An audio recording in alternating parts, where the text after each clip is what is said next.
MFM, everybody. MFM to everyone. What's going on here?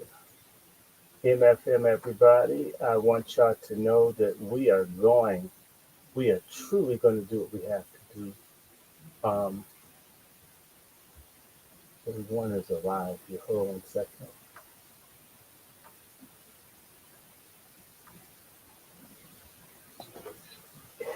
Hey, how are you? Hi, Sister Devon. Hey, Sherry Poole. Uh, MFM, everybody. We need our MFM. Thank you on behalf of the Angry Black Men's Book Club. We're having a special edition because that no good Negro that you voted for so that your parents and grandparents, that trifling no good Obama, or as I say, Ofaga and Manshell, his mannish henchman wife, have made a film called Rustin. It's on Netflix. And y'all need to think about it, even if you watch it. I'm not telling you not to see it, but y'all need to see how evil the Obamas are and how degenerate these people are. So again, MFM, I'm being joined, as you can hear the music, from Brother Dome, aka Brother Doom, Brother Dome, who's Brother Q of Let's Talk To. Like this, share it, because we're about to raise some hell tonight about this goddamn buy it, Rustin, because it's a goddamn lie. The film is there's all kinds of flaws with the film, but the most important flaw is that it was made by Obama. And what are they really trying to do? They're trying to make LGBTQ cool. It's already cool. They got everything: holidays, months, corporate sponsorship, and we don't have our stuff.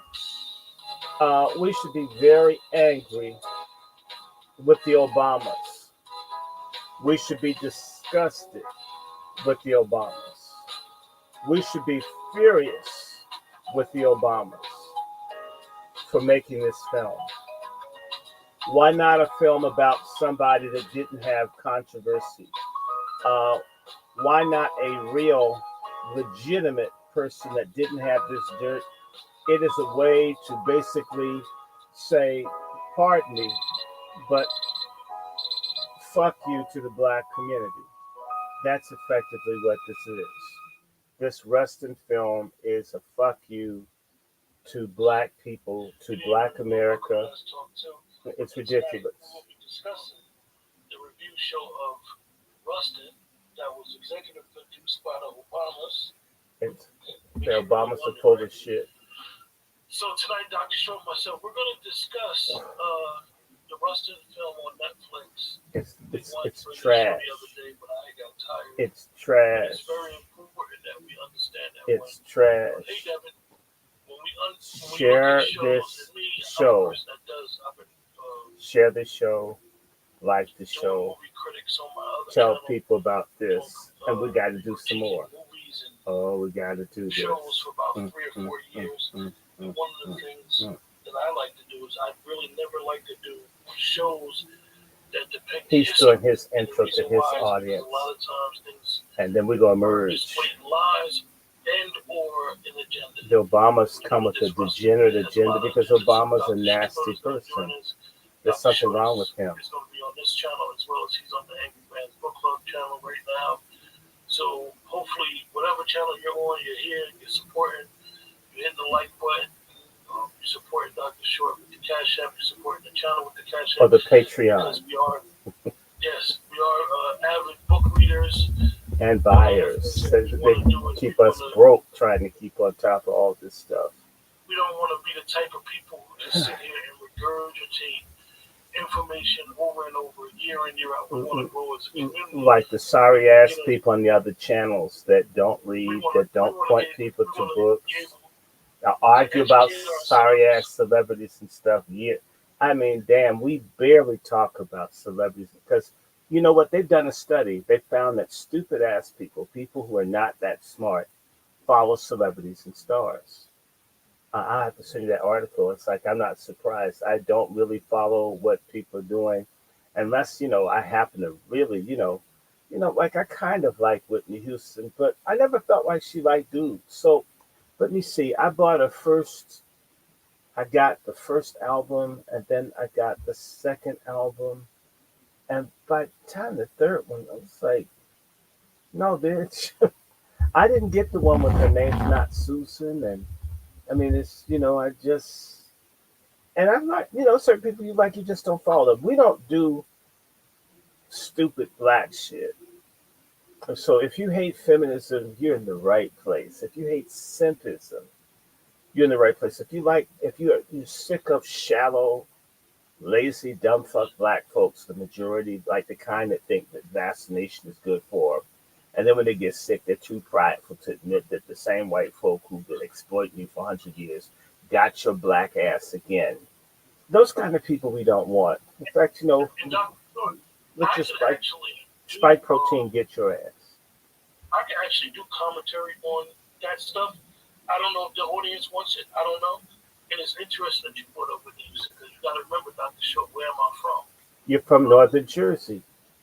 My son and his family were part of that church, Okay. part of the Ofaga. So Okay. Hey, I'm not mad. I'm not mad. And like I said, my relatives in Georgia and in North Carolina, some of them are named Warwick, right? And we know that family. that's the family name. You know Warwick because of a misprint on making the record, and the Warwick name stuck. Warwick. The real name is Warwick, Warrick. There's a big black family in North Carolina and southern Georgia with the name Warwick. And out of that Warwick family comes Dionne Warwick, possibly related. This world is so strange, friends, until all of we Negroes share some stuff in common. And we're so silly. We act like, we're astronauts to each other. Well, I I don't know anybody with that name. But how many people know how far back their family goes? Even I can't find everything. So I just communicated with my cousins who are from Georgia and northern Jersey. Remember I told you all my friends moved from like Georgia to Jersey or to Philly or to DC. And people tended to move where they had other friends and family. So you'll find that literally whole communities move from one area in the south to another area up north. So Northeast DC is full of people from East Carolina. They even have churches So, named Carolina, right? But anyway, we don't want to do that. We want to talk about this jacked up movie. In fact, you can fall asleep. Had they made it more like a gay porno, if nothing else to keep running to the bathroom to throw up, it could keep you awake. The movie's boring. You have a dude that would literally ask strangers to screw him in open meetings, and so you you couldn't guys, you couldn't make that movie interesting enough to. I mean, because I'm not trying to lie to y'all. I fell asleep. In fact, each time I've watched this shit. I just watched most of it again. I've watched about 4 times, and I've fallen asleep each time that I've seen it, with the exception of today. Normally, I like doze off because there's not enough action. They spend so much time trying to make dude saintly. You can't make a person that gets busted for screwing 2 kids in broad daylight. You can't make that saintly. You could at least make it freaky. They didn't really make it freaky, they made it respectable. Like the picture I sent you, where it's implied that he was getting hit in the booty by the young white boy. Hmm. Oh, so you y'all. guys, uh, about 2.5, 3 months ago, the information came that this movie was coming out. It was executive produced by Ofaga. Like I said, no, And their movie company is called Higher Ground, and I call it Liar Ground. So the thing is,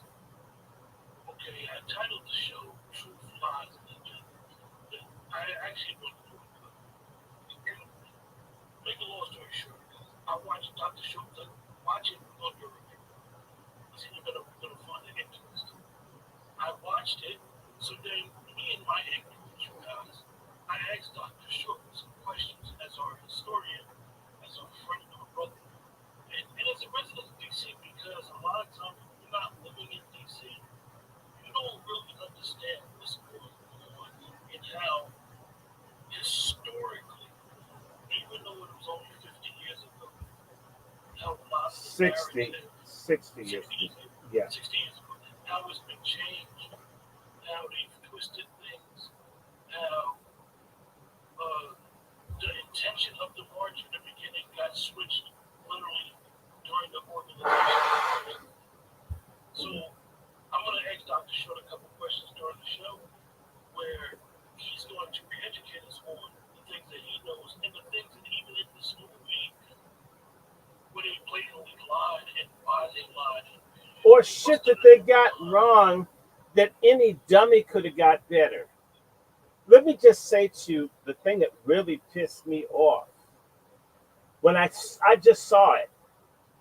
If you watch the first, say, 15 minutes, you know when they have the character that plays Adam Clayton Powell talking Yeah, to right. the character that Chris Rock played, he played Roy Wilkins. If you go back, you'll see that Chris Rock has one of those office phones, the Bell telephone phones, the little beige ones with the multiple lines that you push.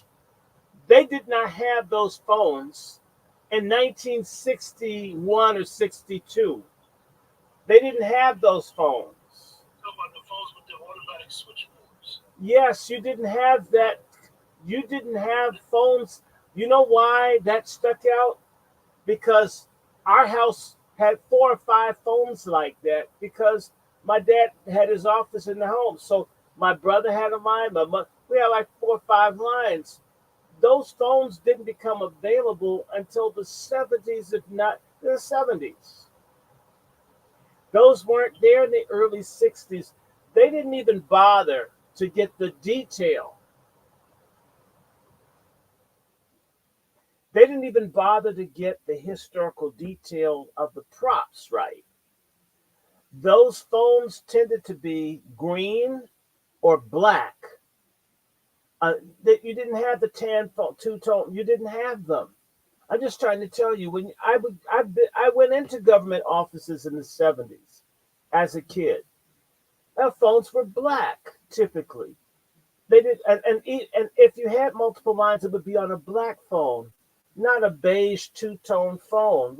No, you didn't have those because you still had switchboards and things like that where people physically did that. Whoever shot that scene, they didn't even think about getting the props historically accurate. Another thing I know a little bit about is black popular music of the 1960s.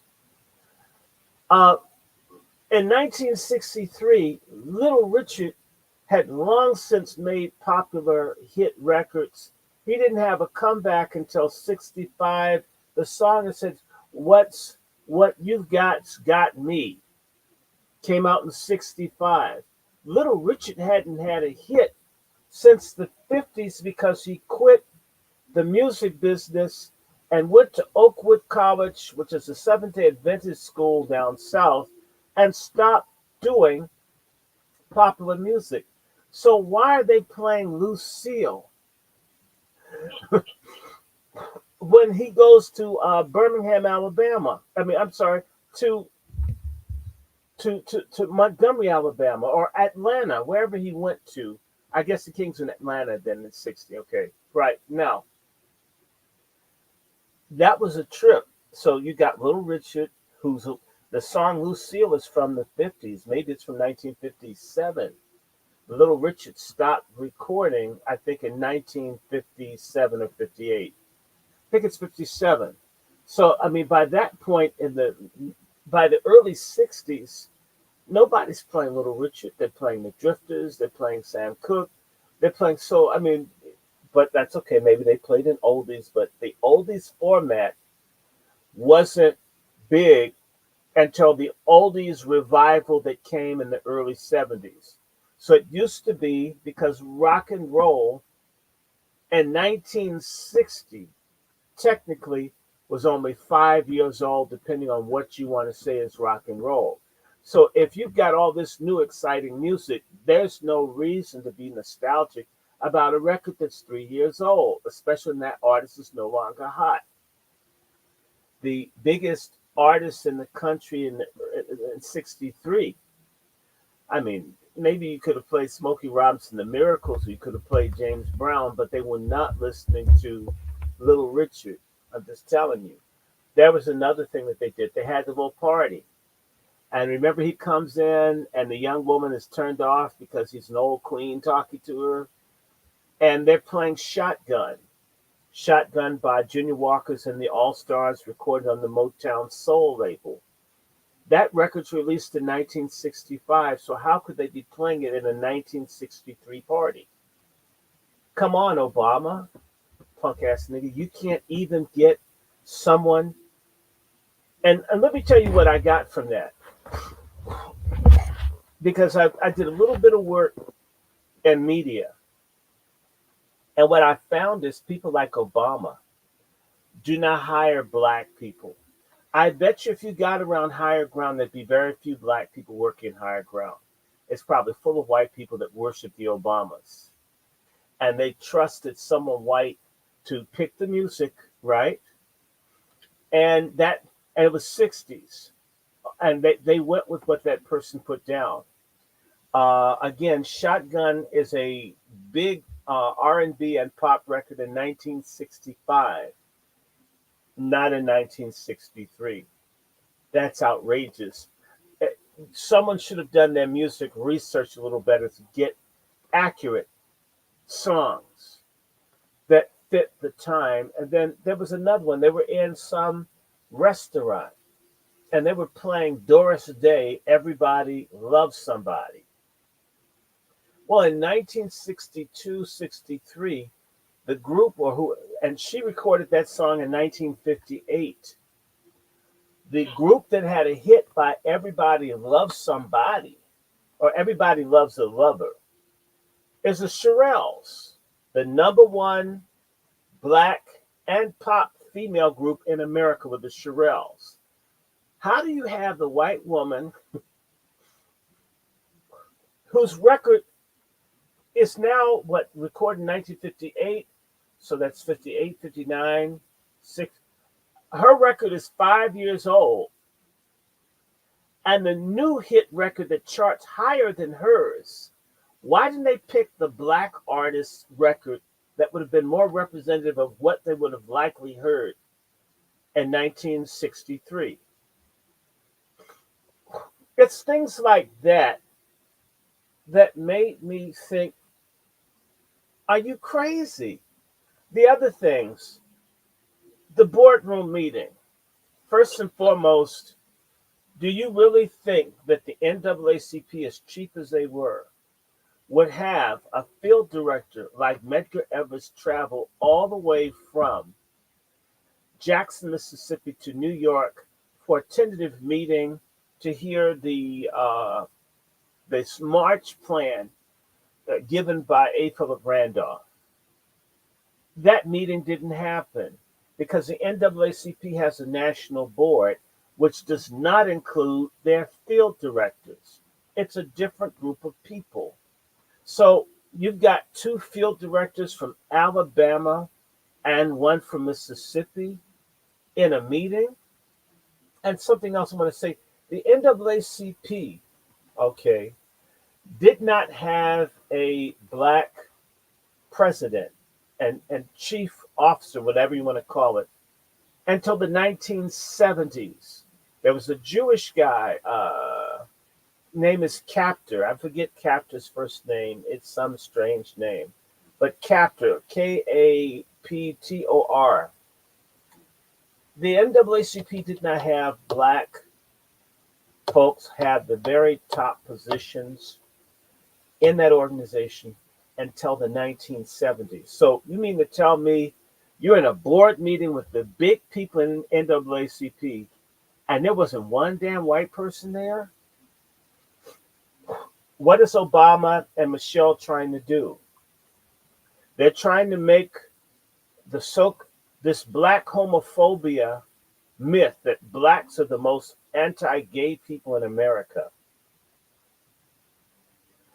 That the NAACP was anti-gay, and the Southern Christian Leadership Conference was anti-gay, and all of these black homophobic patriarchs oppressed Bayard Rustin, when in reality, the NAACP at that time, Roy Wilkins, the character played by Chris Rock, was the executive secretary, not the president and CEO. That was they were still white,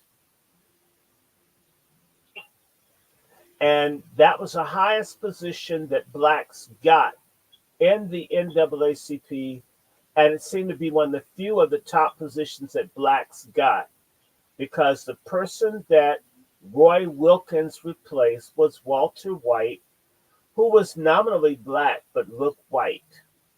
And so when Walter White left, they put another black person in the high position for blacks within the National Association for the Advancement of Colored People. And why did this field secretary position go to black people? Well, let's look at that. James Weldon Johnson, the under counsel for the Department of State in Venezuela, the author of Lift Every Voice and Sing, with his brother, when he was brought into the NAACP, because when white people just ran everything in the NAACP with Du Bois as their front man, their Negro talking head, the NAACP had 9,000 members, when white folks had almost all of the authority and power within the NAACP. When James Weldon Johnson got into the NAACP and was given the position, their numbers increased by 10 times, going from 9,000 to 90,000. And that's the reason to recognize, oh my God, if we want the darkies to follow us, we're going to have to give a few more darkies positions so they can bring their people in under our control. We need to remember that the NAACP had a bunch of whites and Jewish ones who were the major people who brought in the money. They handled, I mean, all these organizations require money.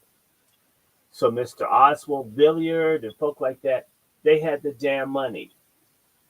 Don't believe me? You can do a quick wiki search in NAACP and they'll tell you the folks who had the top positions, in particular when you need cash, if it wasn't coming from black people, and black people never had the purse strings of the NAACP until the 1970s. So if anybody rejected Bayard Rustin, it would have been the white people running the NAACP. And if the white people in the NAACP had liked Bayard Rustin, then Boy Wilkins, who was the snitch to the FBI, would have done exactly what his white superiors told him. In the NAACP, those black folks do what the national says, no matter what. So there was no Medgar Evers at no meeting with Bayard Rustin, or some, whether this Elias person is a composite Negro that Bayard Rustin tried to screw. I don't know if that's a real person. We have to find out. Hey, Dr. Short, I know that you had mentioned it. We discussed this earlier. Mm-hmm. Explain to us how this movie basically is putting the nail on the legacy of Dr. King. Okay. All right. Hold on, y'all. Excuse me. Look, this big push for Bayard Rustin started right after he died. Bayard Rustin and I think James Baldwin both died the same year, 1987, if I'm correct. Somebody give me a year. When did, let me see, wait. Let me see if I can do this. I think James Baldwin and Bayard Rustin died the same year. But you will find that James Baldwin is not, he died December 1987. And yeah, he died December 1st, 1987. Yeah, both of them 87. Yeah, okay, I'm right. Okay. Both of them died in 87. But James Baldwin, and let me explain to you, uh, within 2 months of James Baldwin's death, I had moved from DC to Boston because I was going to enroll in Harvard in the fall of 1988. So I remember all this stuff vividly, what was going on. When I got into the divinity school, you're going to find that these elite colleges, it's not so much that how smart people are. These places are social engineering, trend setting, mind control entities that tell people how to think, what to believe, and when to think and when to believe it. And that's when I began to constantly hear about damn Bayard Rustin, not James Baldwin. I noticed that there was a particular hatred of James Baldwin. And James Baldwin and Bayard Rustin. James Baldwin was born 1924. When was I think weren't they about the same age when they died? Uh, let, me, let me see. I want to see something. James Baldwin was born in 24. Forgive me, guys. I want to see if they're born about the same year and died about the same year. It's okay. By He was Rustum, 12 years older he than was 12 James years Baldwin. older. Mm, mm, mm. And I can't stand Coleman Domingo. God, uh, there's something wrong with him. Something's wrong with him. Something's wrong with him. Now, let me just help you out. By Rustin, they loved. James Baldwin, they hate him. If you want to offend super anarchistic, radical sodomites, tell them that you like James Baldwin. They'll explode. They hate James Baldwin. Why? Even though James Baldwin was known to be LGBTQ, James Baldwin was black first for black people and couldn't stand racism. And may have had white boyfriends, but still black. Byatt Rustin, not the same. Byatt Rustin was a traitor to the black community, and they know this. Okay, and so I began to hear stories about this is in Harvard. All these elite and the radical people talking about how black people, all of us, had betrayed gay people. Gay people had earned black people's civil rights. Gay people had fought and got black people their civil rights, got beaten, got thrown in jail, and straight black, in particular Christian men, stabbed them in the back. And they were particularly mad. What was going on around the time that both James Baldwin died and Byatt Rustin was that AIDS was out, and black preachers had criticized HIV/AIDS, right? And said it's a curse from God and all this other kind of stuff, right? And so these people said, we fought for black people's rights, and black folks have turned around and celebrated us dying. And that comes from the fact that the wrong people led the black movement. Or I should say the wrong black people are credited for leading the movement when the real leadership was gay, and the real leadership of the black movement was Byatt Rustin. I'm white and I'm gay and I'm a white faggot and I said so. And I would hear people say, we're gonna make people hate Dr. King or forget Dr. King.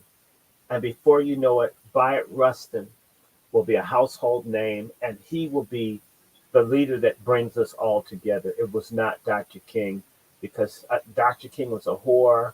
Dr. King wasn't true to Coretta, and Dr. King had rejected and abused and got famous off of Bayard Rustin and stabbed him in the back. And I heard that over the course of repeatedly over 3 years, we're going to get rid of Dr. King and we're going to have Bayard Rustin. Everyone's going to know who he is. When you think about it, who was at Harvard when they decided to advance Bayard Rustin over Martin Luther King? It wasn't just me. A person at the law school named Barack Obama was there when they were pushing to make Bayard Rustin eclipse Dr. King. Isn't it interesting that both me and this Bathhouse Barry were at Harvard at the same time? Both of us were hearing about Bayard Rustin. And now you have Ofaga and Manshell making a film about Bayard Rustin, in which Martin Luther King, if you listen to the line of the character that played Ella Baker, that Martin Luther King was spying, but he's only fire with Bayard Rustin. And so Bayard Rustin is the thing that Dr. King needs. Like Dr. King needed Bayard Rustin. And like there was no other organizers, it's only Bayard Rustin. This is bullshit, people. Dr. Short, Yeah, why is the Obamas doing this to us? And I say us, you guys in the chat. they hate us. The Obama hates black people. Michelle Obama doesn't care about black people either. She doesn't care. She doesn't care a damn about black people. They do not give a damn about. They hate us. And the problem with black people, and this is what I hate about black folk. There's some hateable things about us. We seem to be stuck on stupid in terms of who's for or against us. It's sort of like I see marriages break up and the woman doesn't want to be with the man that's totally devoted to her. Or the guy can't be true to the woman that's totally for him. He needs people that don't want. It's weird. I know people who have cheated in their marriage and figured that the sex and the companionship would come easy to their 60-year-old plus ass once they got rid of the person they were married to, and then only after they get out there and find out that warmed over tits, saggy asses, you got enough chins to be the Chinese Republic of Taiwan. Nobody wants you. The person that wanted you, you didn't want because you figured this person wants me because they don't have any options instead of this person wants you because they give a damn. We're sorry. A lot of us seem to like misery. We pick and get behind no good people. And anyone that tries to tell anyone is jealous. It is a fact that other people, the white community and others, are trying to pick our leaders, and maybe they pick them. But we don't have to follow them. We don't have to get behind people. So Bayard Rustin has systematically been advanced as the icon of black resistance and queer resistance. Martin Luther King has become the enemy. And so, and in reality, it's an attack on black men. The Obamas are doing this because they hate us. And they also know that black people are stupid. We're the dumb fuck ass people. And that's why this happens. Because if the Obamas didn't think we were stupid, they wouldn't have made a film like this. They would be afraid to make a film if people despise them. You know what? No matter what, Jewish people think about Palestinians. Right about now, they ain't trying to make no movie that demonizes Palestinians without understanding that there would be major repercussions because the Palestinians would raise hell about it. But other people know there's nothing that you can't do to black folks that won't go over because we become suckers for everything. And the Obamas are, this whole gay thing is a money thing. It's a money thing. And so they're paid to do this. They're destroying us, and we're helping destroy ourselves by not demanding better. Anybody, not the short, for example, the Big Six, which was later the Big Ten, he got the four white guys who end up basically doing it. Anybody who has a living family member who was depicted in that movie should be highly offended. Well, not from the King family. It's interesting that you can't use Martin Luther King's "I Have a Dream" speech and not have the King family come after you. Even if it's at a little school and you want to let the children hear his voice, that bitch Bernice King, they'll come with lawyers to attack you as if you wanted to steal the draws off the cadaver of Coretta Scott King and Martin Luther King. No matter, I mean, so basically, they treat the legacy of Dr. King as if it's simply a family jewel. And on one level, I get it. On another level, you're trying too hard because if you got upset that people wanted to hear the actual thing that Dr. King said, but you don't get upset that your father's made to look like a waffling idiot that needs a serial sex offending sodomite to lead him around, and you'll go with that. Something's wrong with you, or you got paid. And it's interesting. I'm gonna tell you. I'm gonna give you guys an insight. And some of the shit, it's I don't know how it happened, but what in 2015, this guy who was a bail bondsman,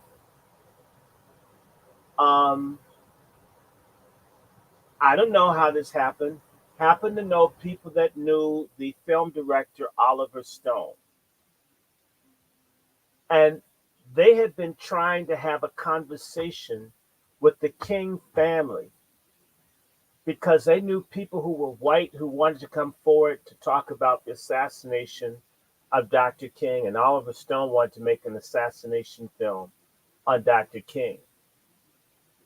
And I want to let you know, I don't know, the guy asked me, do you know anyone in the King family? I says, well, I know one or two. I don't know them that well. But anyway,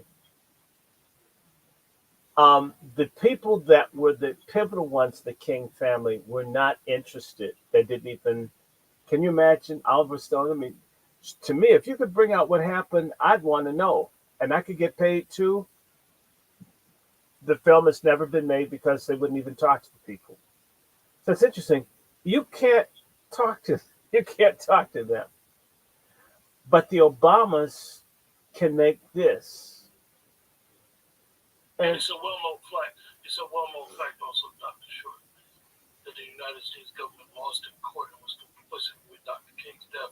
And you would think that their family would still be trying to bring attention to it because when we discussed that, most people don't know that the United States lost in court yeah. But but in the conspiracy to kill Dr. but King. there's another thing. Coretta Scott King died due to medical neglect in Mexico. They killed her too. If you killed my mother and I had money like they, oh hell, I would raise hell. So this, maybe it's a trauma of assassination of your grandmother, your uncle, your dad, but still, if you're that traumatized, King family, then damn it, get some people that are not traumatized and fight. Well, get the hell out of our lives. Stop speaking for us. We don't want you. How the hell did you get to be leading? You can't even speak up for your own family in this instance. How do you let your father get portrayed like this? And Chris Rock has a film where he's going to dog Dr. King too. They must have paid the Kings to let them trash their daddy. I'm trying to figure out because you couldn't do that with my mother and my father. If I had lawyers, I wouldn't let you do that. I would have said, you know what? I'm going to shut your ass down. They didn't do it. So I want to say this to you, and this is a big problem. Another thing I don't like about black people, we are a culture full of backstabbing traitors. We're loyal to nothing. There are no key principles that dominate how we do stuff. And as a result, we're all over the place. The Bible says a double minded man is unstable in all his ways. A person that doesn't have anything clear is unclear on everything. You couldn't do that. So imagine um, they got upset and barbershop when someone had the line in the film, Rosa Parks just sat her ass down. And they were all in uproar over that. Yeah. That's comedy. But where's your smoke for a biopic that represents itself as if it's giving a degree of historical truth? You ain't gonna hit nobody. Everybody wants to screen it. Went to the early the screen. I believe folk got paid. They get paid, and I'm wondering if they get paid to look the other way when we get killed, when we're being replaced by illegals and everything. We have a culture full of backstabbing, lying traitors. And I'm going to tell you something. I don't know when, I don't know how, but things are going to be so bad one day that when the lights do go on, it's going to be a hell of a judgment day for the black sellouts. Um, it's going to be so bad. And I mean, shoot, I'm never going to sell out. No. But anyway, let me just say this about the film also. The thing that got to me was that um,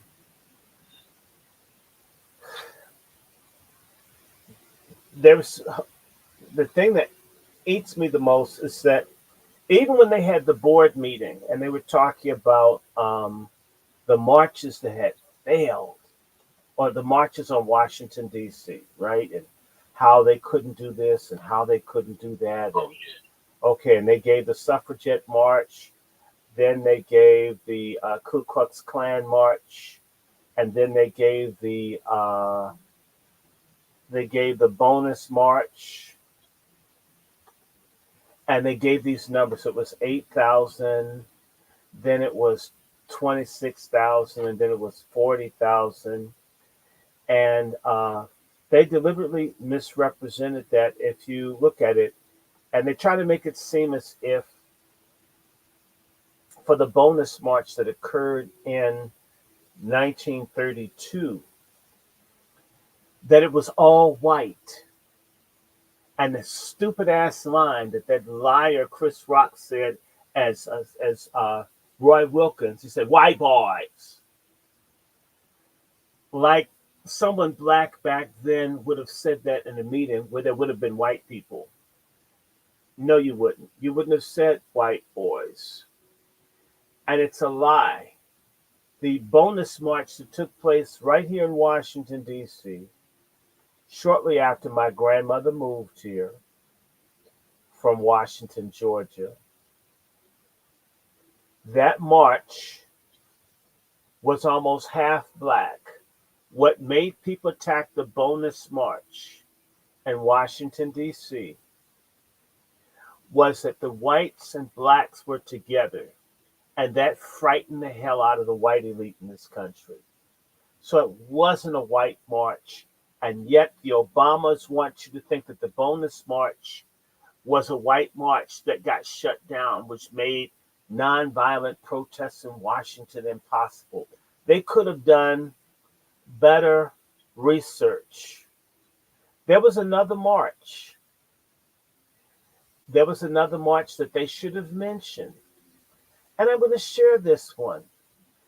There was a march in May of 1957, which was exactly what, 6 years prior to this was 57, 58, 59, 60, 61, right? It, it was called the Prayer Pilgrimage for Freedom, held on May 17th, 1957, where? At the Lincoln Memorial. What was it? It was a it was caused by people wanting to bring up that nothing had been done on the third anniversary of the Brown versus Board of Education, massive resistance of whites towards black civil rights and education, and over 25,000 people gathered at the Lincoln Memorial. It was more than that, but you'll hear 25. That's the number they want you to have. It was a massive black grassroots march that white people didn't pay for. And the Obamas, who do not like black people, as do none of our boule coons, when there's something that black people do for themselves from the heart that's not signed off on, funded by, and participated in largely by white folks, they don't count it any more than whites don't count it. But the prayer pilgrimage happened, it was there, and the NAACP, who was at that march, who called for the protest, by Randolph, who's in the film, played by Glenn Twyman, Martin Luther King, and Roy Wilkins. The union supported the march and provided, but it was nothing like that. It was a 3-hour demonstration. Just like in 1963, Mahalia Jackson showed up. Harry Belafonte was there. Paul Robeson got blown off because he was called a communist. The president of Howard University was there. Roy Wilkins was there. And Dr. King was the keynote speaker. That march, no violence. And by the way, Sidney Poitier was there. By the way, my mother marched in that march in 1957. And it's a march that people ignore. And that march had a lot to do with Dr. King gaining even more national attention because he had a speech, "Give us the ballot." They did not include that. So if you didn't know about the prayer pilgrimage, you would have thought black folks never marched on Washington. Everything had always failed. Nope. It was highly successful. No arrest, no violence. And it was tens of thousands of blacks that marched. And they did not get a whole lot of white support. And black women spoke at that event. Coretta Scott King spoke at the prayer pilgrimage. If you were to see this film that the Obamas had, is that women get shut down all the time. Not exactly true. Women spoke at the March on Washington, but let's be honest. With the exception of Daisy Bates, the NAACP head of the chapter in Arkansas, there are no major black women grassroots leaders that people really knew. And Gloria Richardson, whose name is mentioned,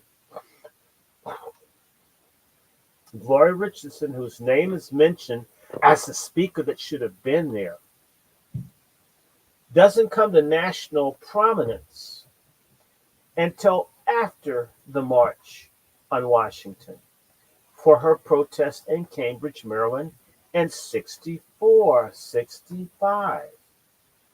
But because these people, in fact, let me pull up Gloria Richardson. Let me make certain I'm telling you guys that Gloria Richardson's died within the last 3-4 years. I don't want to lead you guys wrong. Gloria Richardson. She died 2021. I'm correct. And this thing that she did, she was 99 years old. Let me give you these dates where she's doing stuff. Which years did she go to? Okay, here we go. She returned to Cambridge, Maryland, in 1965. So all this 2 years after the march, but if you watch it, you would have You would have thought Gloria Richardson was being shoved aside because she was a woman. No, she hadn't gotten the attention yet.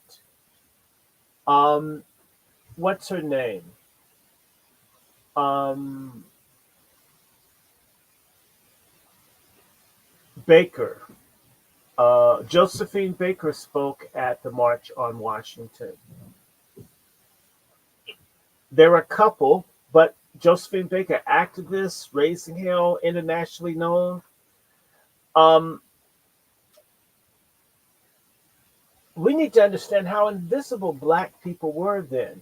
There are not lots of black folks that anybody know anything about. The one black person that may have been, I would have thought, could have been called to be a speaker at the March on Washington is a woman by the name of Lily Mae Jackson, who was head of the Baltimore chapter of the NAACP. They had the largest chapter of the NAACP in the country was in Baltimore. This woman built the NAACP chapter up from like 300 people to close to 20,000. That's a hell of a black woman leader. This woman was basically one of the most powerful women in the state.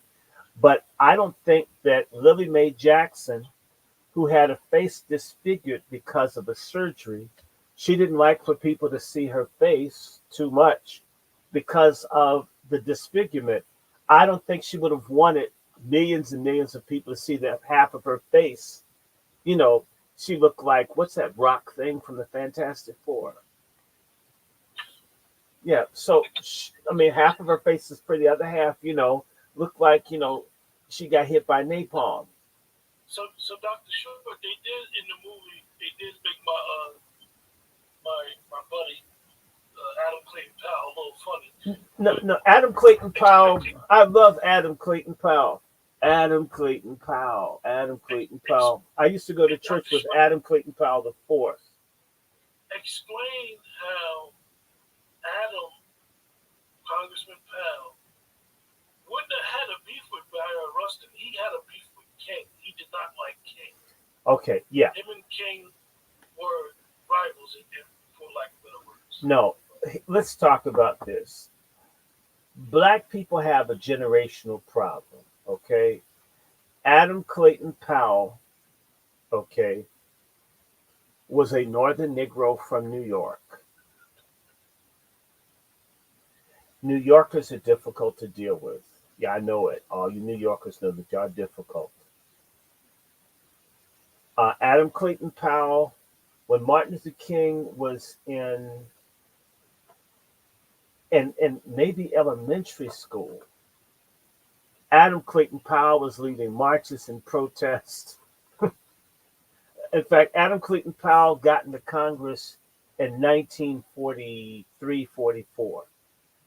First black congressman from the state of New York, and one of the very first in the upper.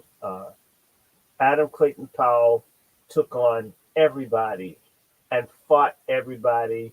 Had a church with, he had what you now call a mega church. They must have had 15,000 members back then. I mean, if you have 15,000 now, that's great. Imagine what 15,000 was like back then. So he had the largest church in America. A lot of people don't realize that Adam Clayton Powell helped fund the Montgomery bus boycott. Just saying. But Adam Clayton Powell wanted to be the head nigger in the country. So did Roy Wilkins. There are a whole bunch of folks. I mean, this is a problem we have in our new black media. Certain folks want to be the biggest and the only, and there's not space for anybody else. I don't think like that. And by the way, Dr. King didn't think like that, but Powell was like that. He had to be the biggest and the baddest. And that's part of what hurt Adam in the end, is having to be the biggest, the ego. Dr. King, for all his issues, worked with other people, could built all kinds of relationships, and didn't have to be the biggest, baddest one. But you have to understand that when Martin Luther King came along in 1956, 55, 56, 57, he shows up just at the point that Adam Clayton Powell is beginning to have all of the power that he wanted to do the things that he wanted to do. And here's someone that leads a bus boycott in a city of maybe 50,000 people, when Adam Clayton Powell led a bus boycott in a city of 5 or 6 million people. Decades before Martin Luther King led a bus boycott. Wouldn't you kind of say, well, hey, wait a minute. You had a bus boycott in 1955, 56. I had a bus boycott in 1940 something. It's an omnibus company in New York. They went after Con Edison. Powell and them went after everybody and beat their asses. And we're talking about big things. So Dr. King coming along, and they're both Baptist ministers. Martin Luther King's speech style, when that, let me see if can I pull up King? My brothers and sisters, we come together mournful about the situation in which the Negro people find themselves in, right? Dr. King's speech style is copied off of Reverend Gardner Taylor of New York, who's a friend of Powell. So you have this younger guy doing stuff you did before this person could really piss straight, imitating someone from another city where you're not from that's your friend. And the other thing, so Powell had issues with King. The King, by the way, you need to understand, Dr. King didn't join the movement in 1955, people. Dr. King got forced in the movement, and the movement, people made what Powell probably resented in Dr. King was made an international figure by white people. Powell was made by black people. That's why it was really hard to take Powell down. That said, Powell had a black base. Black people made Powell. Black people were in Abyssinia Church. Okay? And unlike Martin Luther King, who never had his own church for any length of time, Dr. King was what? He was assistant pastor of Ebenezer Church, his dad's church, because most preachers in the South didn't want anything to do with Dr. King. Dr. King was hated. So Adam Clayton Powell wanted to be the biggest. He wasn't right to do that. So if Powell lived in New York, and Powell dealt a lot with the nightlife of New York, we know that Powell would have had to dealt with black and white gay folks.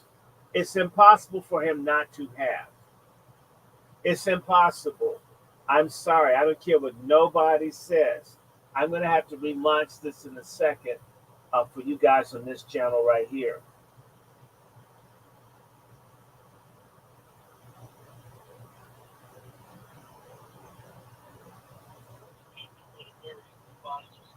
Yeah, he knew. I mean, here's a person that's in cafe society and all of that, right? He knows. So there's no way that this guy, Adam Clayton Powell, is this homophobe that hates all gay people. impossible. It's impossible for Adam Clayton Powell to be this crazy homophobe. It just won't work that way. Adam Clayton Powell was friends with the musicians, the jet. When you get around artists and other people, you're going to have kinky, freaky people around. It's no way out of it. Are y'all hearing me? So to make Powell out to be this super homophobe, and you got a church full of musicians, it's impossible. It's impossible. It's impossible. It's impossible that Adam Clayton Powell is this crazy homophobe that just hates gay people. However, it is possible if Adam Clayton Powell didn't like predators, and if Adam Clayton Powell didn't like sex offenders, and if Bayard Rustin was a coon, and he was a coon. Let's be clear. Let me just get this off my chest. Bayard Rustin was a LGBTQ coon. He was a coon. He was a white man's nigger. And I want to say to you, there is a woman, lawyer. She's deceased. I know you heard of her. Her name is Lynn. And I'm forgetting what Lynn's name is, but I know you know about the guy that shot 6 police in New York and he got off. Okay. His attorney, who's. Okay. You know, I know Lynn too. I'm friends to. Yes.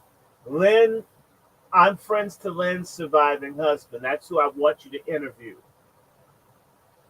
And I'm trying to think, what is Lynn's name? See, her husband and her have different names. Hold on one second.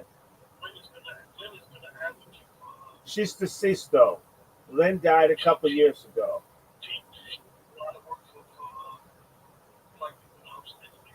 No, her name, Lynn, God, what's Lynn's last name? Hold on, I'm going to get her name. She was Larry Davis' lawyer. Hold on, her name is Lynn, lawyer.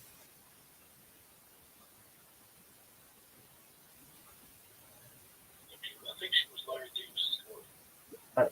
Yeah, hold on one second. Yeah, she was Larry Davis's lawyer. Lynn.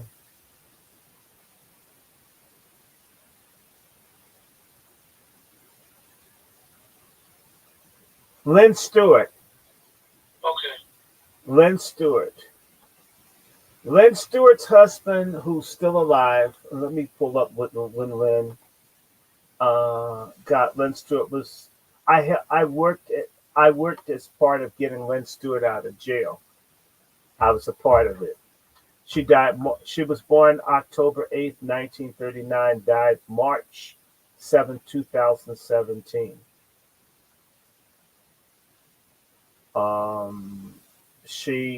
Her husband and I are friends. Her husband is willing to be interviewed. In the words of Lynn Whitfield's husband, Mr. Ralph Pointer, someone who we talked tonight about it. He was a white man's man, and I'm saying he's a white man's nigger. Whenever they wanted to fight against black grassroots initiatives, they would bring Rustin out to try to confuse and divide black people. That was his role. Obama, who a lot of people say is Malcolm X's son, you're stupid asses. Bayard Rustin came to Howard University and tried to embarrass Malcolm X and got his ass handed to him. Bayard Rustin was not liked by a lot of people, and when Black Power came along, true Black folks asserting themselves, Byatt Rustin's nowhere to be found. Byatt Rustin was, he's confused. Remember, Byatt Rustin's a Quaker, and I'm not trying to take anything from Quakers. I'm descended from Quakers on multiple sides of my family. So it is. But you meet these black folks that come from white denominations, so their attitude towards black people being for and amongst themselves, that's not appealing to them. Byatt Rustin grew up in an age of segregation in a sea of white people. He had a very different relationship. And I'm not against people living around who you live around. I'm simply saying that just because stuff was nice and peachy keen for you doesn't mean it's peachy keen for us. Are you hearing me? Yeah, and So, uh, Dr. Short, I live about an hour away from Quakertown in Pennsylvania. So I know the Quakers very well. And you're right. A lot of times, we, and those of us that grew up in certain areas of the country, you don't know the reality of what everyday blacks go through. And I can only imagine in the 40s, 50s, and 60s how it was when you get these blacks that been around white people in their life and then they felt like they were equal. And, well, then Byatt they go Rustin, places getting their asses kicked. Byatt Rustin, first and foremost, is is a Caribbean, and a lot of people don't know that. And a lot of the so-called black gay leadership have been Caribbean. And like a lot of Caribbeans, non FBA people, they are more comfortable with, they blend more with whites than with black Americans, which is their right. They're right. But don't be our damn leadership. So there are a whole bunch. There's a guy named Alfonso David. He's a Liberian sodomite leader. He's from Africa, and they're making him a black American leader. He couldn't do this shit in Liberia. Um, there are other people who, in the Harlem Renaissance, that you think of black radicals who are West Indian homosexual commies, and they'll tell you it's black. It's the same way Nasty Grace Jones is a Caribbean. I'm not mad. She's a Caribbean. Okay. Used to look okay. Used to. Um, a lot of these people that are put up, so these are people being introduced to us as our leaders, as one of us, and there's somebody else. There's a lady, Audre Lorde. She's a lesbian writer. She's deceased. She's a Caribbean. And a whole bunch of these radical lesbian feminists that you see, and a lot of these radical gays that you see a lot of times, are non FBA people. But because they've got this skin color, they know that they can be Judas goats, and they're used by the white majority against us. Byatt Rustin is a non FBA tether sellout who's gender fluid. Let's just deal with that. And the one thing, Dr. Short, And if Obama is really African, at least the line, then he's a tether, gender fluid enemy of us. Dr. Okay. Short, the one thing the movie did say, what I thought was interesting that they even put this in there because it showed that he couldn't control himself He couldn't. with his sexual, like, I look. I'm not trying to make myself special. That is not my goal. My goal is to say to you, when it comes to Byatt Rustin, someone I don't think I met, I can say a significant number of people that were in my life were either people that were friends to or knew Byatt Rustin well. I can just start off with C.T. Vivian. I can just start there. I can say John Hope Franklin. I can say my friend James Farmer of CORE. I can say Jim Foreman of SNCC. I knew him too. I can say I know someone, Dr. Billings, that knew him. I can say I used to do volunteer work with Robert Moses of SNCC. And I can say I used to do student work with Julian Bond. And I know John Lewis. And I can go down and say a whole range of people I've dealt with. Eleanor Holmes Norton. There are a range of people I either met, dealt with, knew, connected to this damn guy at Rustin. I either meet them or dealt with them or know someone that knows them. To be able to do him, I could go on and on. People I either met, knew, had some kind of rapport with that knew Mr. Rustin that were around on the scene. By Rustin had no control, and he would approach your ass literally in front of people. Who was I talking to? Talking to one of my mentors that I'm not talking to. I won't say the name, but dude tried to like hit up Stokely Carmichael for some sex. I mean, if you halfway paying attention, that nigga tried to hit you up. I got that from Stokely Carmichael's personal assistant. Dude would reach for your pipe, but you know, I'd really like to sample you.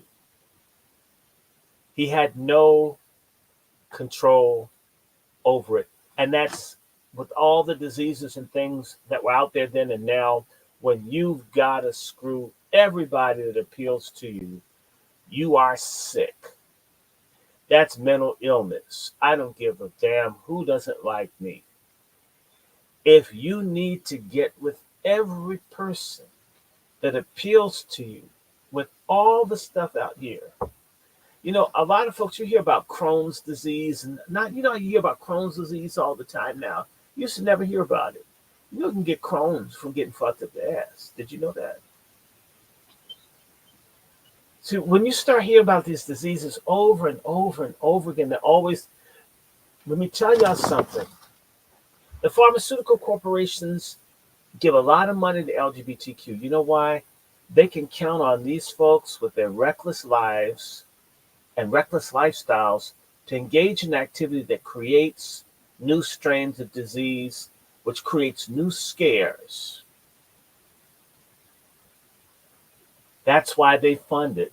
They love Pride Month.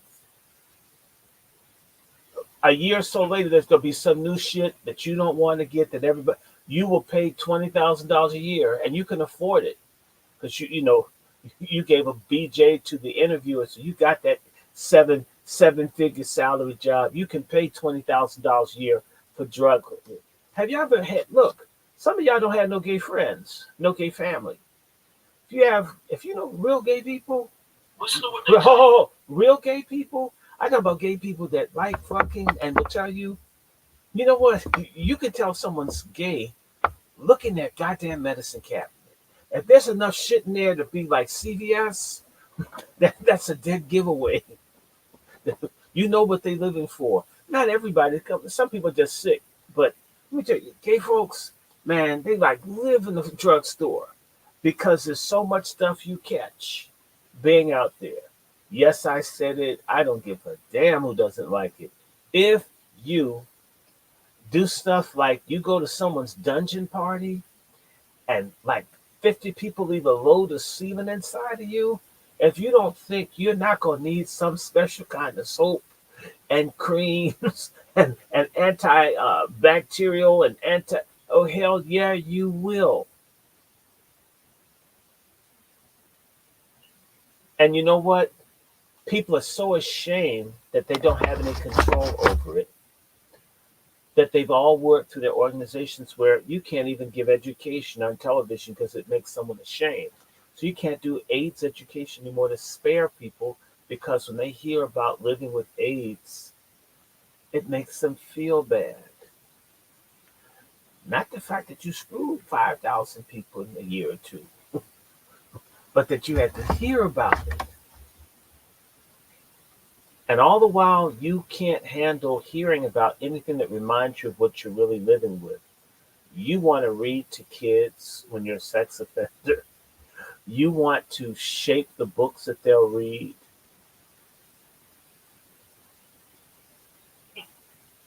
Damn. And the Obamas are pushing this. Do I think Michelle Obama's a man? I don't put anything past the elite. That's the way I'll answer that. And since black people fall for everything, maybe we could fall for the greatest trans. I mean, we knew that shit was going downhill when Culture Club came out and everybody liked Boy George. Um, that was like a test and shit to see if a drag queen could be a big pop star.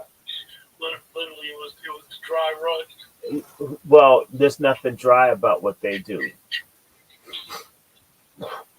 And I'm not picking, and by the way, not picking on anybody. And I'm just saying to you, these people have like all these.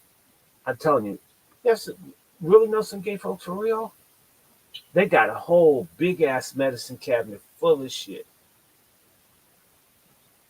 Yes, the hell they do. Yeah, they do. Yeah. See, certain people hate people because of their sexuality.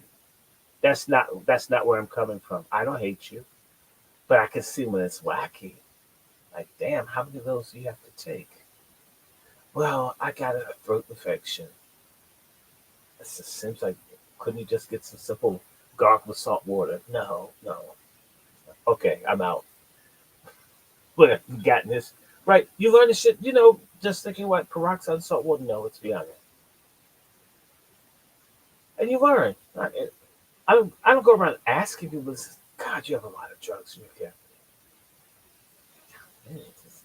cabinet. And that's when you start learning about it. And whenever you see VIR at the end, it's like they have like little code. Okay, this is a sex drug.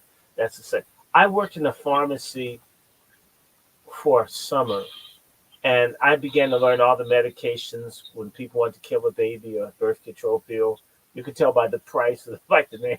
And so, and I'm just telling you, when you work in the pharmacy, a lot of gay people get drugs. A lot. I'm sorry, yeah. It's so. This is some shit I learned. I mean, I'm just thinking pharmacy hand out drugs, asking them, but you start to notice, and when the shit's really expensive, it's them gay drugs. You really need some shits, and those are like $80 a pill and shit. I'd hate to lose that shit. I would be fighting over my purse and shit if you tried to snatch that shit. I have like a bunch of $100 pills. Shoot, I'd have a gun too.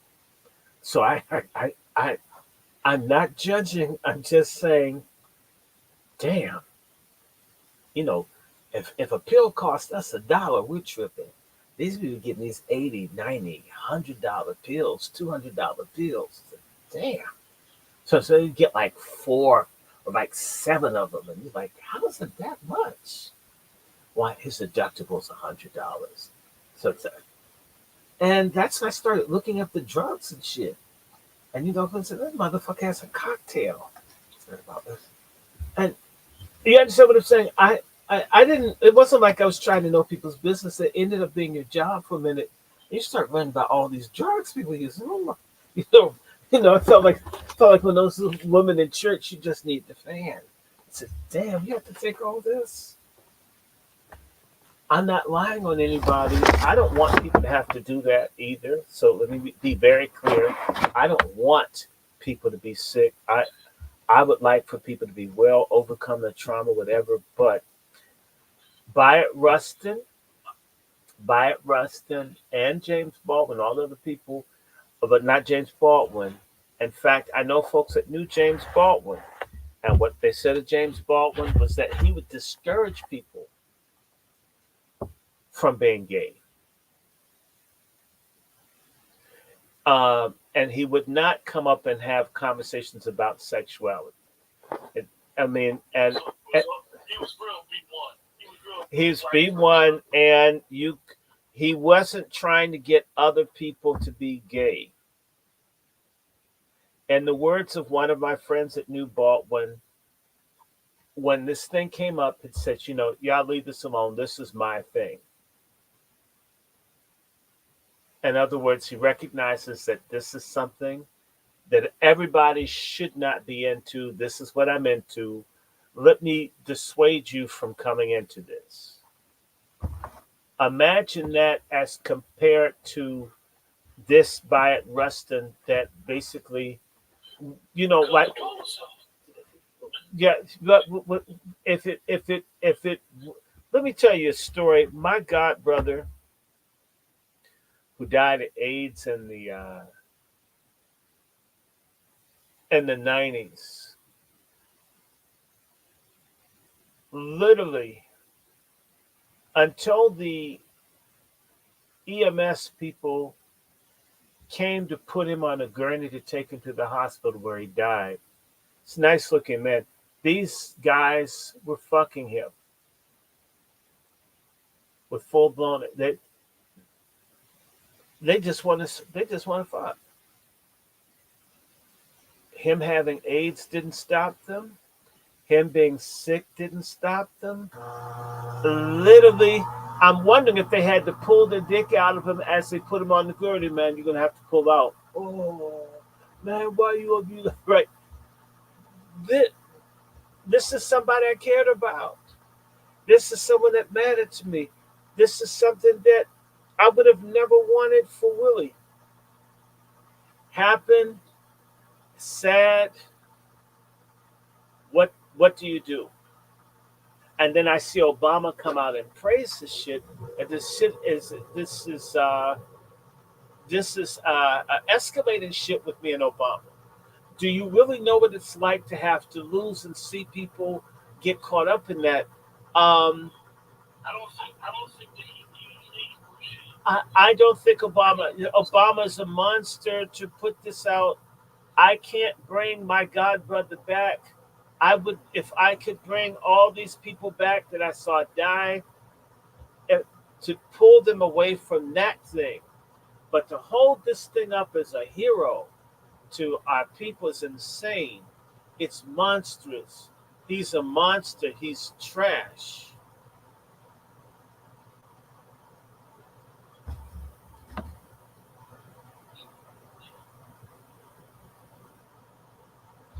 Um, what Nat Turner and this whole thing about William Styron.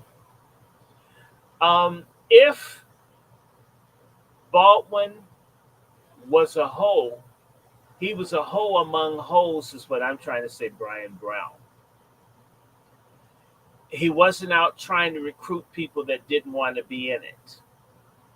There are people who are look. There are people. There are people looking for that, looking for what he's got. That's very different from him hunting people. I didn't say that James Baldwin was perfect. I said that James Baldwin, coming from a church background, knew his shit was wrong. And if you saw it from the movie, you will understand that even though the movie is trying to make Myron Rustin as this hero, like Dr. Short explained in what we saw, A queero. even in the movie, they show he couldn't control himself. He couldn't control himself, and that's awful. And if you watch the movie, if the sad part about the movie, if this really happened, Dr. Short said they did during their board meeting,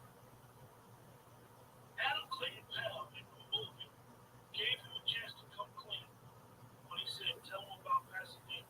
And he never came clean. But that's the thing I want to say. They made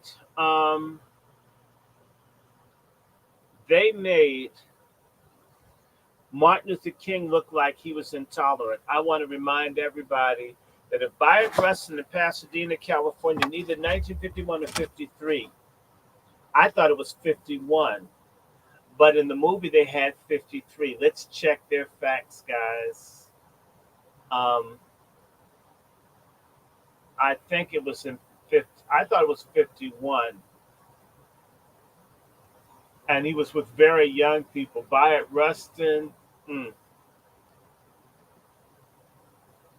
I'm looking at him, trying to think who he looks like. Mm,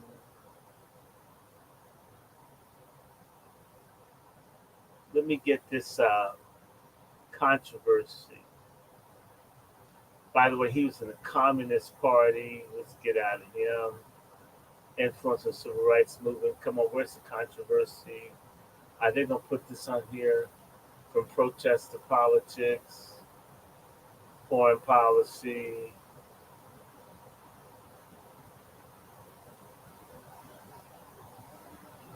Death and belief, legacy. Okay, they're not. They took this thing out. Let me see if they had this Pasadena thing. I got it. It was 1953. It is 53. Okay, and He 50. was in, he was in a car with two men in a car. Yeah, I heard that they were boys, teenagers. It's called Lou Gregory. Yeah. So, but look. So here, my point is, okay, it's 53. Within 2 years, he's at whose house? Martin Luther King. They make Martin Luther King look like an asshole homophobe. And yet, Martin Luther King, in real life, 2 years after convicted sex offender shows up at his house uninvited. He doesn't say, "Get the fuck off my porch, you faggot." Dr. King gives him a chance. In the Deep South in the 1950s, you bring a known convicted sex offender into your private personal home and into your church, and you're a homophobe. You're an oppressive gay people. Get the fuck out of here. They try to discourage. Listen, you That guys, you- we know that Dr. King was didn't have faults. Dr. King did a lot of things, but they are literally trying to destroy this man's legacy. Yeah, they're trying to make Dr. King out. He just couldn't stand with this genius gay dude, this queero, who comes to him with all this thing. He's going to change the life of black people, and Dr. King's worried about a little bit of sex he had way back a couple years before. It's not true. And who's the main person attacking Byatt Rustin? Is another gay dude who they won't make a movie on if Obama was a real man, and I have my doubts. You would do a film on J. Edgar Hoover. Do a film on J. Edgar Hoover. J. Edgar Hoover was after Byatt Rustin. And by the way, you know what? We need to get his FBI file. I bet you that shit's about the size of the Gutenberg Bible. That's just probably, he probably got stacks and stacks of this shit. This is enough paper. Damn, we can have a damn factory fire with all the damn papers that they got on Byatt Rustin's sorry ass.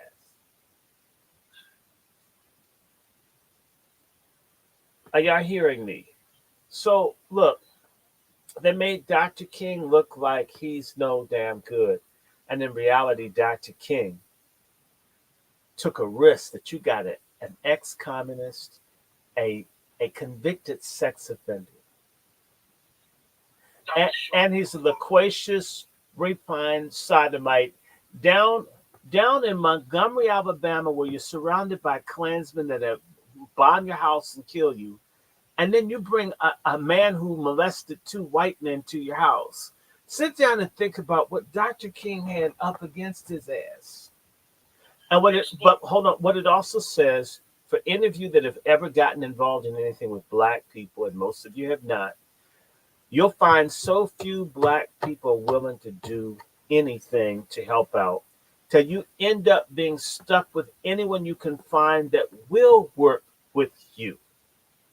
And part of that, I'm going to just say, we have a culture, we have a brotherfucker culture.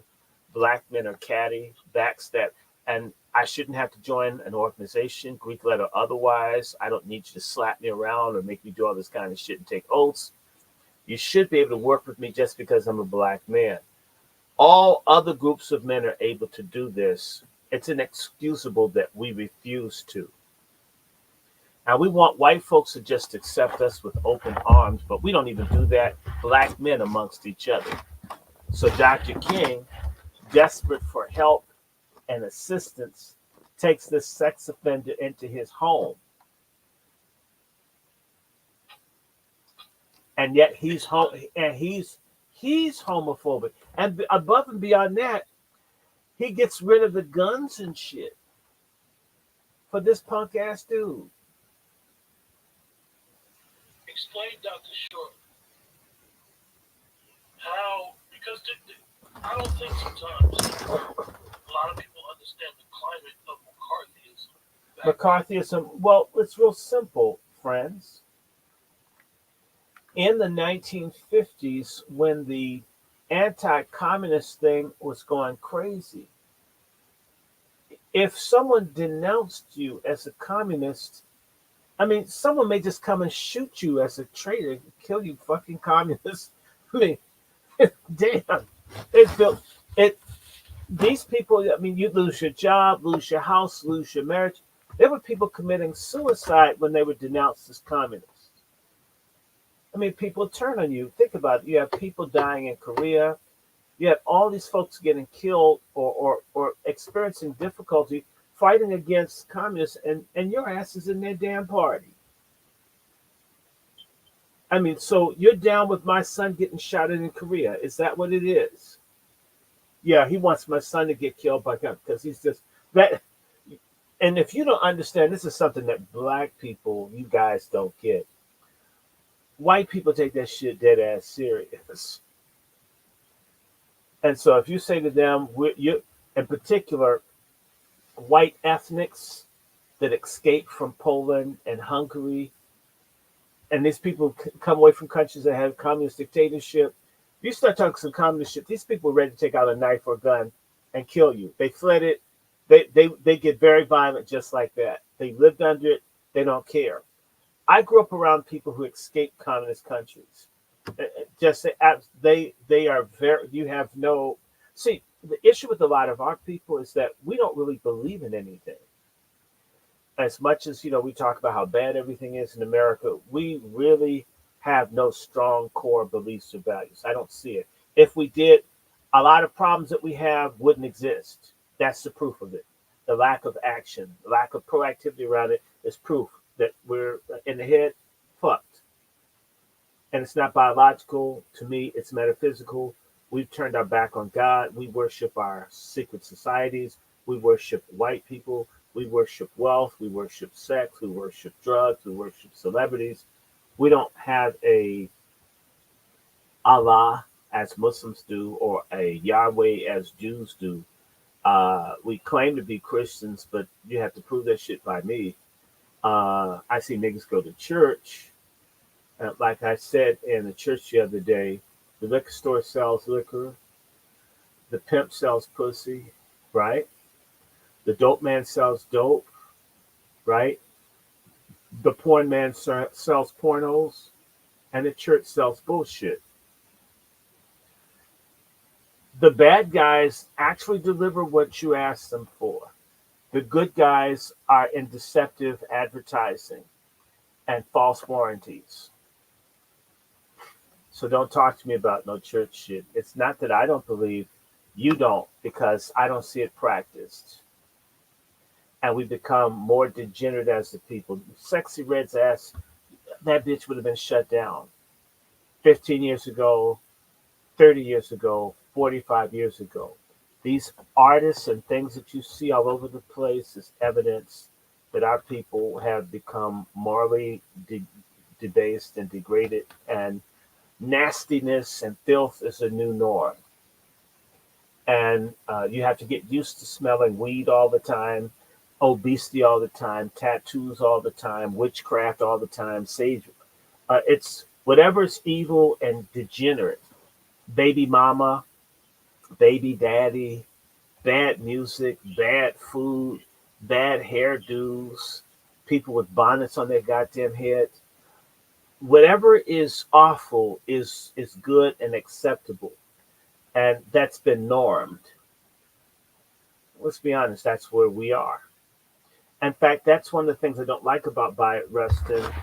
And I would just say to you, if you watch the movie, first and foremost, whoever did the commentary where he said that Gandhi went down to the sea and with a handful of and picked up a handful or took a handful of salt and changed the world. Bullshit.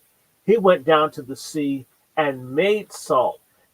Get the damn whoever wrote that didn't know what the fuck they were talking about.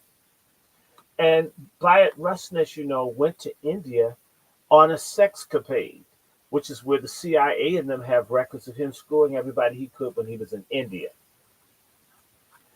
This is why Adam Clayton Powell and other people were afraid of Rustin and what was going on back in the McCarthy period, where they even were kicking everybody gay out of the government. Thousands of gay people were fired because it was presumed that gay people were a risk to security, that a gay person for a blowjob or for getting hit in the booty or blackmail would not be loyal, couldn't keep their oath.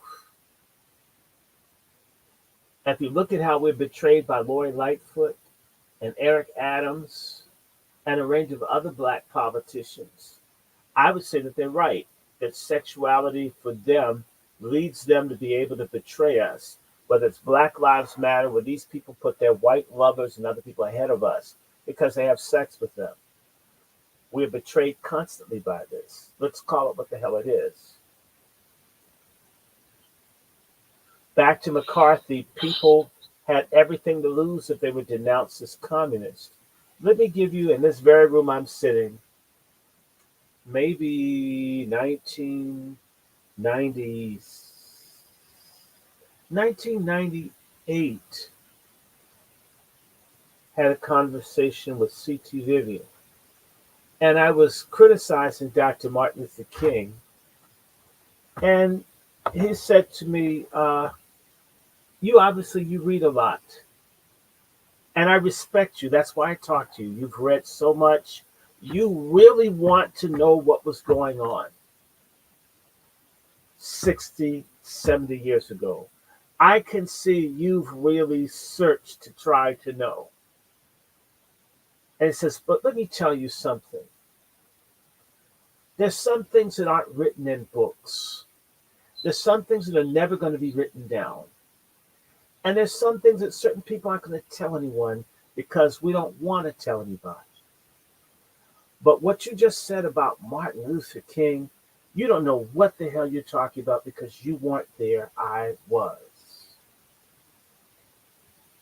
So he says, let me explain to you about Martin Luther King and a guaranteed income and reparations for black people. Martin King in 1957, when we were starting the Southern Christian Leadership Conference, said that black people needed a guaranteed income and reparations for slavery.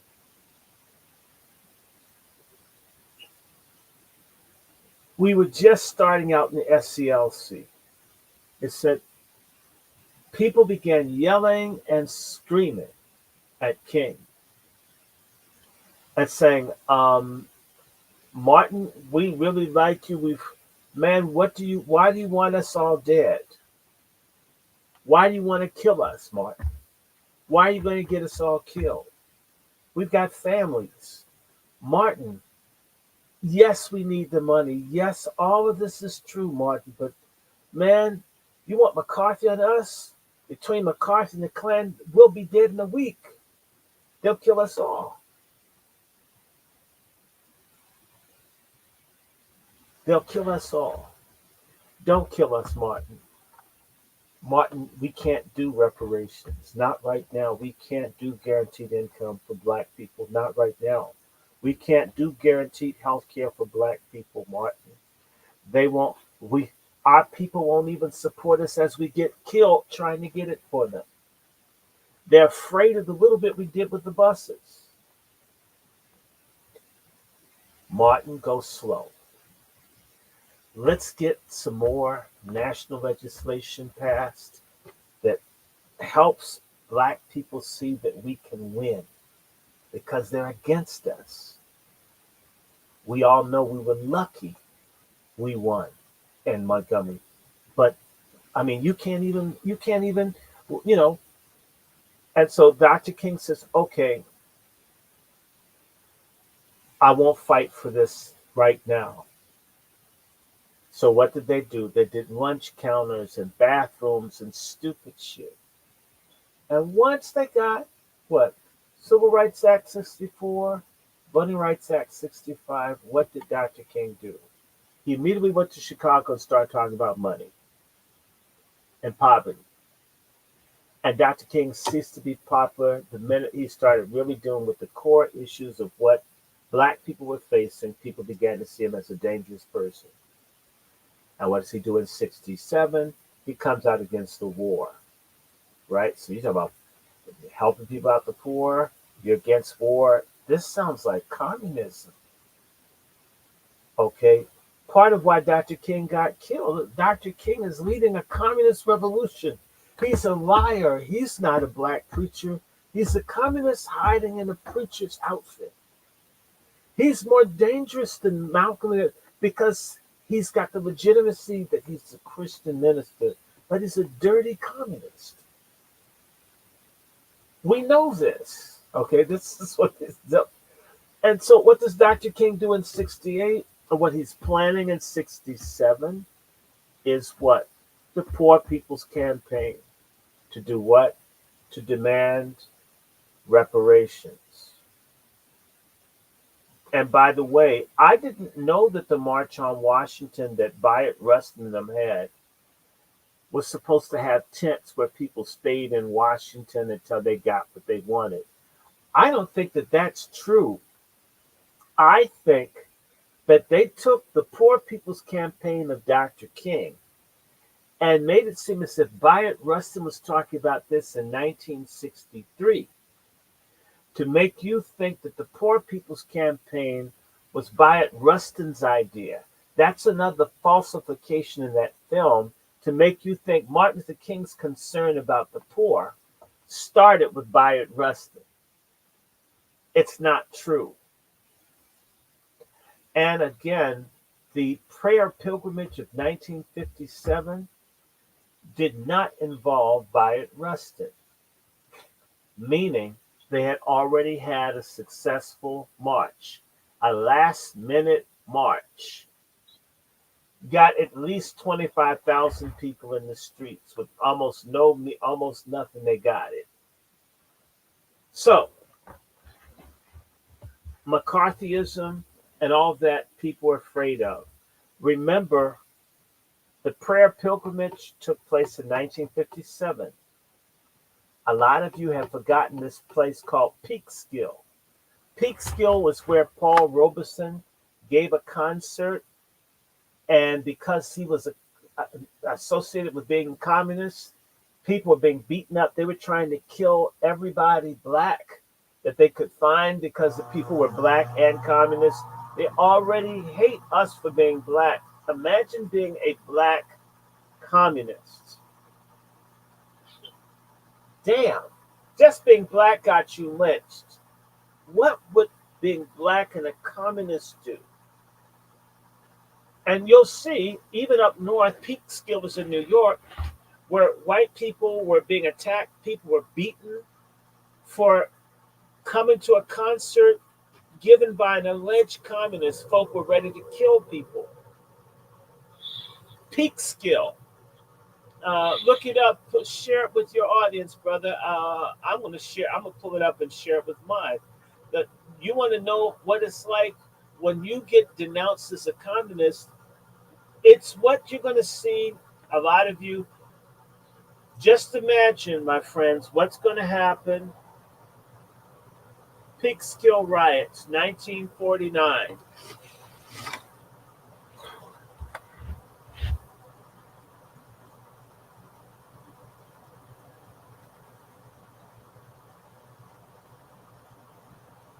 I'm gonna share this.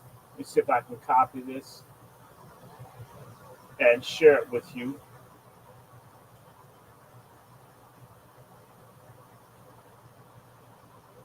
Okay. Y'all have this happened in 1949 before McCarthyism.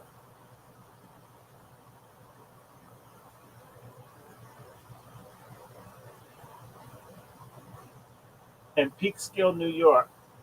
Paul Robeson made a statement. Let me read it so it's not broken up. He made a statement that, you know, this is what he said.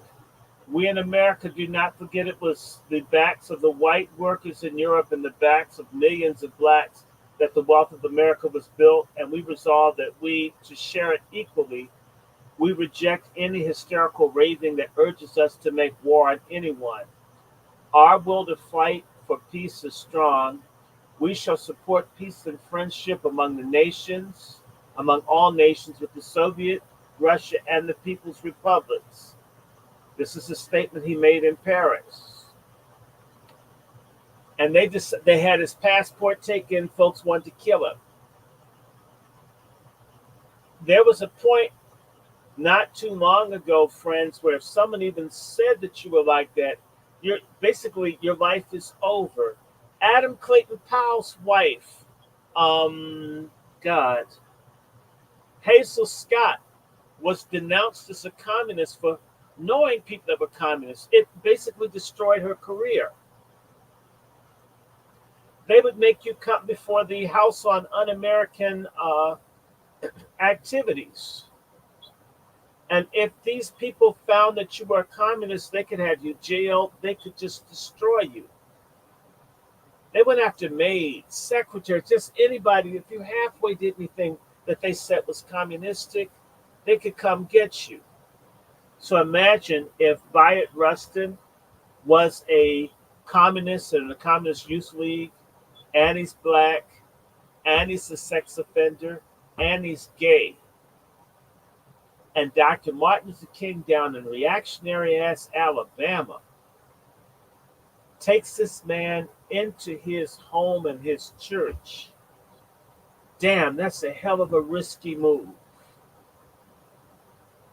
Are y'all hearing me out there? And I also want to mention something to y'all while we're doing this. That Wyatt Rustin, like a lot of other people, are into Gandhi. And Gandhi was a pedophile.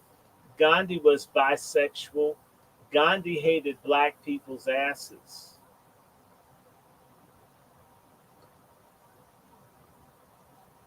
It is stupid for us to praise Gandhi so damn much. Gandhi didn't give a damn about us.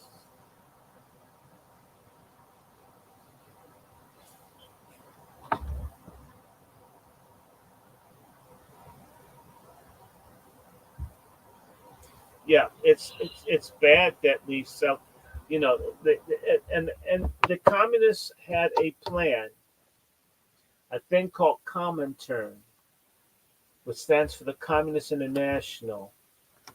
The communist plan to use black people as basically a human sacrifice to destroy America. This is the so-called 5 states that black people would get. There would be a Soviet republic for black people in Georgia, South Carolina, Alabama, Mississippi, and Louisiana would be the black republic that the communists were supposed to help black to break off from America so blacks would have their own country. I don't think that those people give a damn about us because they don't, but they were willing. And so you'll find that the Communist Party tried to recruit black people so we could be used. So we could be so could get all of us killed. The whole plan is to use black people as the social dynamite to blow up the United States. And of course, we would be destroyed. We would be exterminated. But ultimately, America would become a communist nation, and blacks would be the human sacrifice. This is what they want to do. And so, to hell with this communist shit.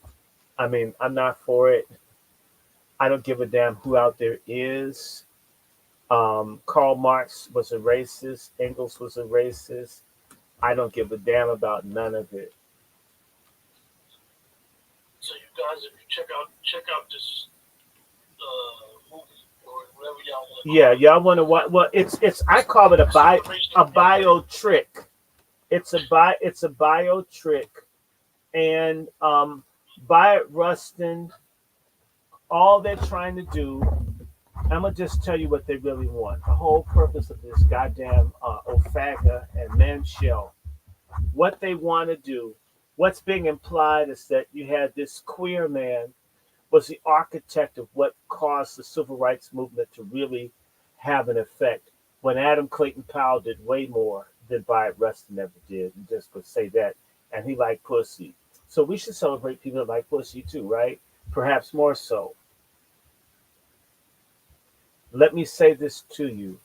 What's being implied by this film that this man gave his life for everyone to be included and enjoy the American dream, but gay people have been left out.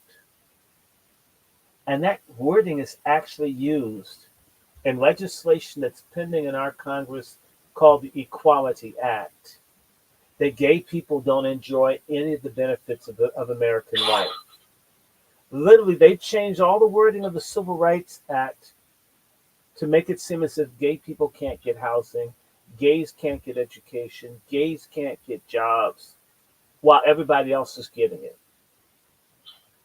And so, what's being implied is that to honor this great man, Bayard Rustin, we should ratify the Gay Equality Act. So, pedophiles, people have sex with animals, people can't figure out what their sexuality is, whatever, they would be a protected class like blacks. And see how much people hate us? They equate us and make us partners to uh, degenerate shit that a lot of us don't agree with, if not most. And this is what the Obamas are doing. Obama is trash, and Obama's a communist. Obama was a communist as a young person. The communists had this thing called demoralization. When you want to break a society down, you promote a lot of degeneracy. Because if you can destroy the morals of a people, you destroy the society, you weaken it, it can be conquered.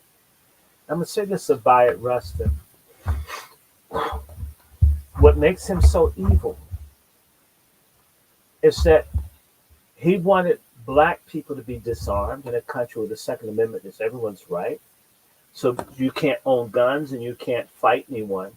And then you don't want people to believe in God. So you spiritually disarm us and physically disarm us. And what you get with that, you get the genocide, a slow genocide, a cultural genocide, a moral genocide. This is what Bayard Rustin offers. He is scum. He is filth. The Obamas are scum and filth. And as long as God allows me to live, every chance when you see me, if Obama comes up, I'm denouncing that butterscotch bullwinkle looking ass coon. He's just despicable. He does look like Bullwinkle if you pull, or actually, he looks like Lurch from the Addams Family. And I think Lurch was straight. He didn't even get that right. It's terrible. I know you got to go to work tomorrow. I'm gonna close out on this end, Dr. Short. Yes. Well, Appreciate you well, we can guys. stop here now. The other thing, hold on one more second. I'm gonna hold you one more second. I'm trying to think of what. Oh yes, and equality is by Rustin having a white man ride his back. So getting screwed in the ass by a white dude is inclusion. And but you know what? He was what they call an aggressive bottom. Now I may like getting screwed in my pussy, but I'm in charge. So he's always lecturing his white boyfriend and telling him, I want you to be my assistant, not Mrs. Rustin. And I'm thinking they could have left that line out. And so it's like Obama really liked making this film. Maybe it's like those little hidden letters that are down at Emory University. He's always wanted to let this stuff out. I'm so sick of it. You know, I almost wish that he'd have irritable bowel syndrome for the rest of his life since he likes rectum so much. and he could spend time with his own, his annoying ass. But let's stop there. I need to let this brother go. I do want to say support our channel, retweet this. I have a Patreon. I want to thank all of you that are Patreon supporters of Dr. Randy Short. The Cash App is Dr. Randy Short. Of course, MFM helps me do what I'm doing. Let's Talk To is the channel, and his Cash App is $ was it L Talk 5600. We're doing well. We're reaching thousands of people, and we can do more with your help and your assistance. We are going to revisit. I'm going to have Ralph Point, and we're going to talk about the sorry ass fight Rustin from someone that used to fight him. So I want to get an old boomer Negro to tell y'all the shit I'm telling you. I do dislike him, but that's not why I'm saying it. And just you name it, by Rustin. Mm, mm, mm, mm, mm, mm. And if you see one of his last interviews, he said that the gay movement was more important than the black movement. He's trash. And Obama and Michelle, she's a trash.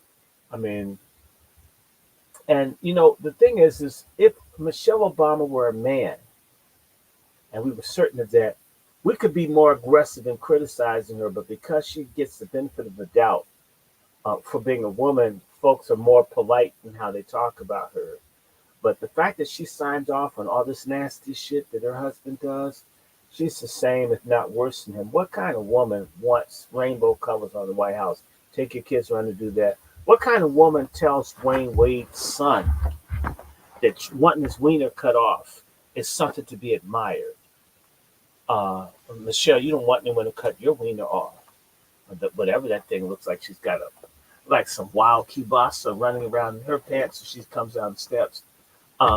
You've seen that too. Didn't you see that when she was at Harvard? She was in Emerson Hall, I think. She came, the thing was, but I wish I had that much. I'm a dude. But I don't know what that was. So maybe, I don't know. Anyway, maybe they have a colostomy bag or something. I don't know. But that thing was popping. It popped a whole lot. And I just said, my eyes aren't playing tricks on me. That looked like something was bobbing and weaving. It did. Yeah, okay, you got to go. Like and subscribe. Make sure you like and subscribe to both channels, Angry Man's Book Club, as well as Let's Talk. You left the blackout. Are you ashamed of that? Angry Black Men's Book Club. And you did it twice. Yeah, I did it twice, right? Yes, because you're trying to cross over. Oh, so you got a plan to get 10,000 viewers. So you got to take the word black out of everything. Remember to subscribe to Angry Black Man's Book Club. Angry Black Man's Book Club. And brother, and you know what? We got to do one more film review. Hey y'all, what y'all say? We got to go in on this nigga Carlton Pearson. I just do. Little metrosexual looking ass. So make sure that you see that film. Come Sunday, I want all y'all to watch the Come Sunday film. I know it's been out for a while.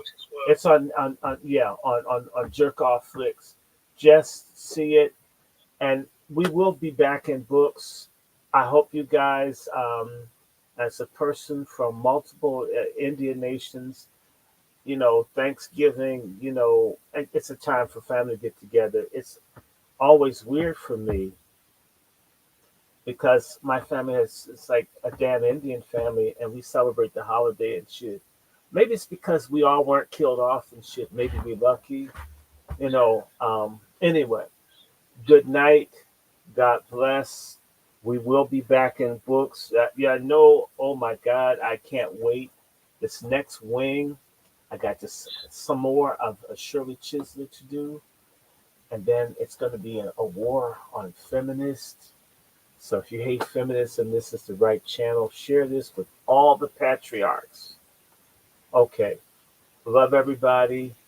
I know you got to go, brother. So I'm going to let everybody leave. You guys take care.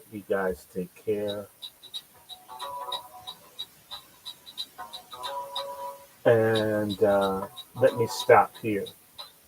Okay, you guys in StreamYard, hang in there for just a second.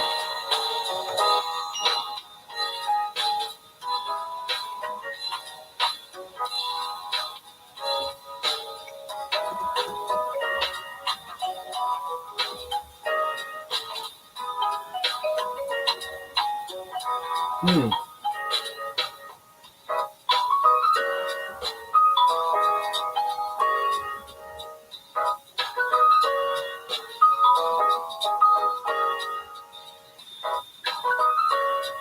Hmm.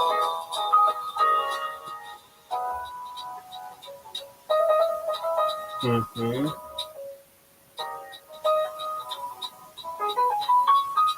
Hmm. What have you done for me lately? It's cool. What have y'all done for us lately? If there's no answer, the only thing we owe them.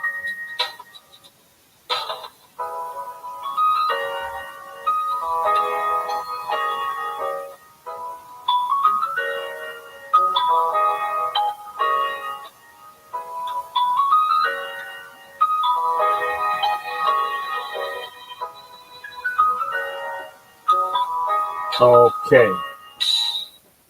I want to just say to y'all, we will be doing more.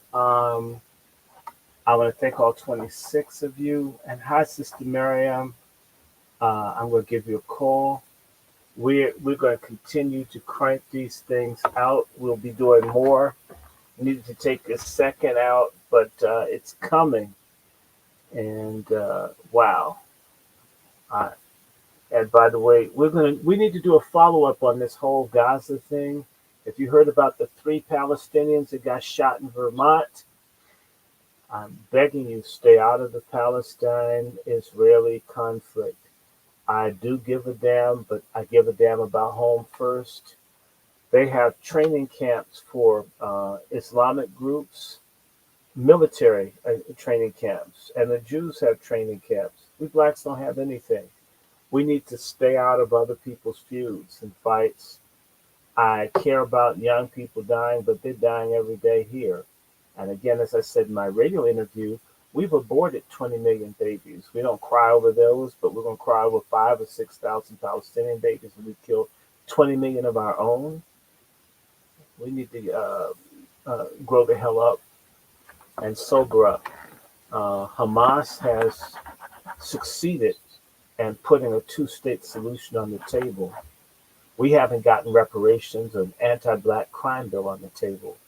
Let us focus in on getting our own stuff done here. Do for self, in the words of my distant cousin, the Honorable Elijah Muhammad. It's time to do for self. I'm going to stop here. Continue to support and watch. We will be doing film reviews. We've got to go after this goddamn color slurple.